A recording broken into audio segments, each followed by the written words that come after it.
पिछले टाइम के अंदर पाकिस्तान की क्रिकेट टीम के कोच रहने वाले मिकी आर्थर ने पाकिस्तानी टीम के डाउनफॉल के पीछे चंद रीजंस को बयान किया है। जब कल के दिन के अंदर पाकिस्तान के 15 रुकनी स्क्वाड को अपडेट किया गया, बाबर आजम, शहीन शाह अफरीदी, नसीम शाह, सरफराज अहमद को एक ही दिन में पाकिस्तानी टीम से बाहर निकालने की बात की गई और स्क्वाड को अपडेट कर दिया गया, तो मिकी आर्थर एक रिपोर्ट पेश करते हुए नजर आए। मिकी आर्थर ने एक्स के ऊपर अपनी एक स्टेटमेंट दी जिसने 5 रीजंस को बयान किया कि पाकिस्तानी क्रिकेट बोर्ड क्यों डाउनफॉल का शिकार है। पाकिस्तानी क्रिकेट बोर्ड के अंदर ऐसी कौन सी चीजें चल रही हैं जिसकी वजह से ये तरक्की नहीं कर पा रहे।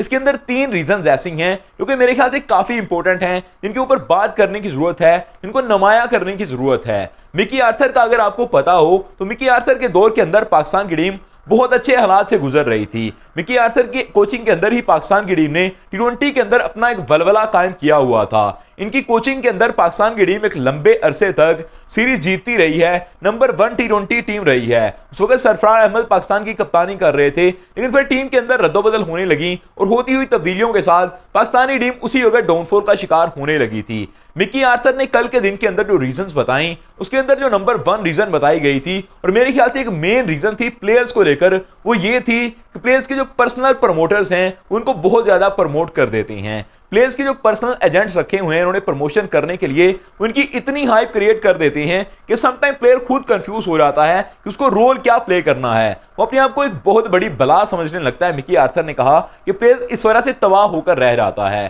प्लेयर को अपना रोल भूल जाता है, वो अपने आप को कुछ अलग चीज समझने लगता है, उसकी एक अलग हाइप बन चुकी होती है उसके पर्सनल प्रमोटर की वजह से, जिसकी वजह से प्लेयर अच्छा नहीं खेल पाता, वो अपने रोल को भूल जाता है। इस चीज को पाकिस्तान के अंदर कम करने की जरूरत है। पाकिस्तान के सिर्फ प्लेयर ही नहीं बल्कि पाकिस्तान की मैनेजमेंट, पाकिस्तान के कोचेस, पाकिस्तान का जितना भी स्टाफ आता है क्रिकेट के अंदर, वो तमाम अपने आप को कुछ ना कुछ समझते रहते हैं। हमने पाकिस्तान और इंग्लैंड के दरमियान होने वाले पहले टेस्ट मुकाबले के अंदर एक चीज को नोटिस किया था, उसको मैंने पहले बयान नहीं किया, लेकिन मिकी आर्थर के इस बयान के बाद उसको भी बयान करना बनता है कि रमीज राजा जब कमेंट्री कर रहे थे, उनके साथ अरूज बैठी हुई कमेंट्री कर रही थी, तो उन दोनों ने अपनी छतरी पकड़ने के लिए पीछे लोगों को खड़ा किया हुआ था, जबकि एक गोरा कमेंटेटर बैठा हुआ था, उसने अपनी छतरी को खुद पकड़ा हुआ था और वो साथ कमेंट्री भी कर रहा था। यानी कि पाकिस्तान के कोचिंग स्टाफ के अंदर ही नहीं, पाकिस्तान के प्लेयर्स के अंदर ही नहीं, बल्कि पाकिस्तानी कमेंटेटर के अंदर भी ये फखर आता है, उनके अंदर भी ये चीजें आती हैं कि हम पता नहीं कौन सी बला है, हमारी कौन सी हाइप क्रिएट है, हम अपना काम भी खुद नहीं कर सकते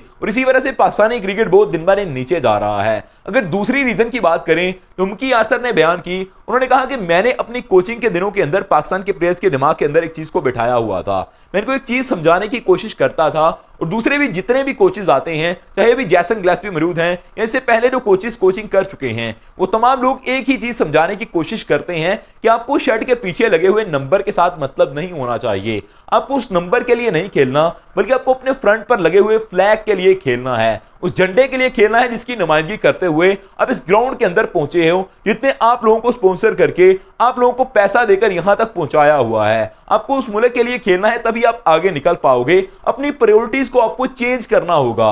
अगर आप खुद को प्रायोरिटी बना लेते हो, अपने आप को आगे लाने की कोशिश करते हो, तो मुल्क का नाम पीछे चला जाएगा। अगर मुल्क के नाम को आगे लाने की कोशिश करोगे और उसके अंदर कामयाबी समेट जाओगे तो फिर तमाम चीजें बेहतर हो जाएंगी। लेकिन तीसरी चीज जो उन्होंने बात की मिकी आर्थर ने, वो काफी चुभने वाली चीज भी थी। पाकिस्तानी क्रिकेट बोर्ड की मैनेजमेंट को खास तौर पर वो चीज चुभी होगी। पाकिस्तानी क्रिकेट बोर्ड की मैनेजमेंट के ऊपर बात करते हुए मिकी आर्थर का यह कहना था कि पाकिस्तान की मैनेजमेंट के अंदर कभी स्टेबिलिटी नहीं रहती, कभी इनका चेयरमैन नहीं होता, कभी इनकी सिलेक्शन कमेटी के अंदर रद्दोबदल होती हैं, कभी इनके कोचिंग स्टाफ के अंदर लगातार तब्दीलियां हो रही होती हैं। पिछले 1-2 साल के अंदर खुसूसन जो चीजें हुई हैं उसके अंदर मिकी आर्थर को भी हायर किया गया था, काफी चीजें रद्दोबदल होती रही हैं। अभी तो वो पाकिस्तान के एक्स कोच हैं, लेकिन उनको हायर किया गया था पिछले साल के अंदर ही, फिर से उन्होंने पाकिस्तानी क्रिकेट बोर्ड से जान छुड़ा ली थी, उन्होंने यहां से इस्तीफा ले लिया था। लेकिन मिकी आर्थर का यह कहना है कि पाकिस्तान की कोचिंग के अंदर, पाकिस्तान की मैनेजमेंट के अंदर, पाकिस्तान के चेयरमैन के अंदर कोई कंसिस्टेंसी नहीं है, चीजें एक जैसी कभी नजर ही नहीं आती। इसकी वजह से प्लेयर्स हमेशा डिस्टर्ब रहते हैं। हर किसी का अपना पर्सनल प्लेयर है, हर किसी का अपना फेवरेटिज्म है, हर कोई उसको लेकर आना चाहता है, हर कोई अपने प्लेयर के बारे में बात करता है। इसकी वजह से क्रिकेट बोर्ड काफी डाउन जा रहा है। उनकी इन चीजों के ऊपर गौर करने की जरूरत है कि मिकी आर्थर जैसा एक्सपीरियंस प्लेयर, एक्सपीरियंस कोच अगर इस तरह की बात कर रहा है तो इससे कुछ ना कुछ हल निकल सकता है। पाकिस्तानी क्रिकेट बोर्ड बेहतरी की तरफ जा सकता है अगर इन तमाम चीजों का हल तलाश कर ले। आपकी इसके ऊपर क्या राय है, कमेंट करके अपनी राय का इज़हार जरूर कीजिएगा।